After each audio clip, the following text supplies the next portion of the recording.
অবলোক যদি জল খান সবাই আপনি কখন এসছেন? আর 3 দিন ধরে বসে আছি। আমি তো আমার 5-7টা মিনিস্টার বসে রেখেছি।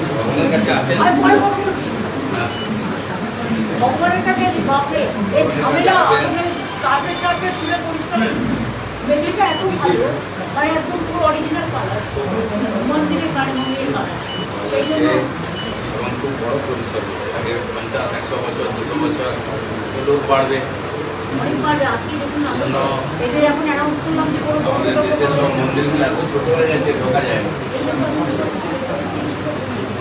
আগে পঁচিশে বাড়িয়ে তারপর আমাকে আবার গেস্ট হাউস ভালোই ছজন তারপরে আপনার পুলিশের জন্য একটা ভাবিতে হলো হেলথের জন্য রাখতে হলো ফায়ার ব্রিগেডের জন্য আমাদের চিফ সেক্রেটারির নামটাও লেখা থেকে গেল।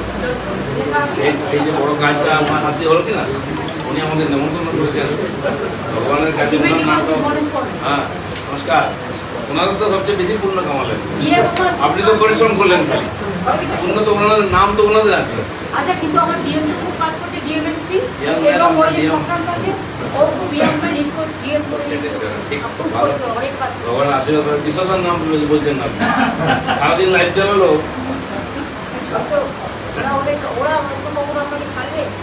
আমার কোনো বলতে যে যাই বলুক করুক যাই বলুক বিধানসভায় আমরা আড্ডা মারতাম স্পিকারের